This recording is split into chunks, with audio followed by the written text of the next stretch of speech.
Chef Jay Silva has worked in some of the best restaurants in all of Boston. I worked in Boston and Cambridge most of my career. And when he decided to raise his family in the small town of Winthrop, We moved here about 8 years ago, and I love the town. he thought he'd raise the bar on the local cuisine as well. And at JW's, he's doing just that. JW's is kind of an all-in-one place. You come here for a date, you can come for brunch, you can bring your family. People come in here after work, after a long day. It has something for everyone. You can mostly find Jay in the kitchen, making sure every last dish is executed to perfection. But when he can make it out onto the floor, he makes sure to touch every table to make sure every last customer is happy. I'm talking to everybody that walks through the door. I say hello. Have a great night. Thank you so much. I wish I was better at remembering people's names. I met you before. Yeah, nice to see you. So they get a lot of, hey, Sunshine. Hey, Sunshine, how you doing? I'm working on it. I'm getting better at it. And while he may need to get better with names, one thing he has mastered is making some serious eats, like the lobster fra diavolo flatbread, a spicy treat loaded up with smoked tomatoes, garlic, and plenty of lobster meat, and fried mozzarella and ricotta balls, which are like an amped-up spin on mozzarella sticks. When you bite into it, you get the crunch of the tempura, and then you get the creaminess of the cheese, and a little bit of pomodoro sauce on there. It's really just a great bite.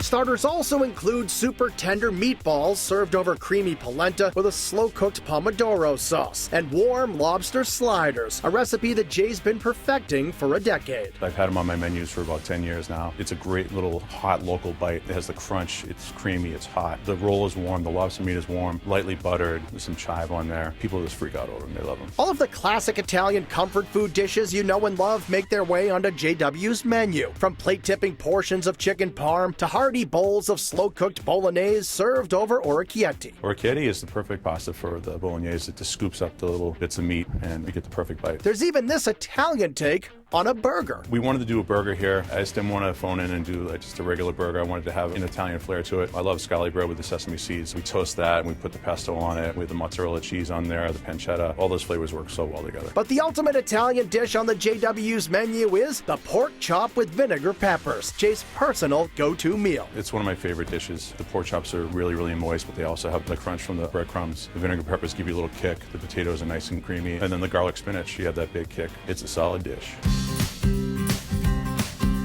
For something more refined, JW's offers sliced pepper-crusted tuna served with ratatouille over an herbed risotto cake, and a gorgeous ribeye that rivals what you'll get at any downtown steakhouse. And the great thing about being in Winthrop is we're doing Boston quality food, but we're not charging Boston prices. And it's tough to find a brunch like the one they do around here, with everything from light and fluffy ricotta pancakes topped with mixed berries and rosemary butter, or this breakfast version of carbonara. An Italian flair to a brunch item. So instead of using like corned beef or beef, I use pancetta for the hash. It's cooked very, very long, low temperature, and then we put a couple poached eggs, hollandaise sauce, and scalli toast on the side. And while keeping that high standard at suburban prices is a challenge, Jay thrives off delivering his customers a downtown dining experience right in their own backyard. It's the ultimate in being a chef. You know, you get to do a lot of different things, and you're responsible for everything. The second somebody walks in the door, the second they leave. I mean, that's why I get out there and I talk to people, and I genuinely want them to have a great time and have a great experience.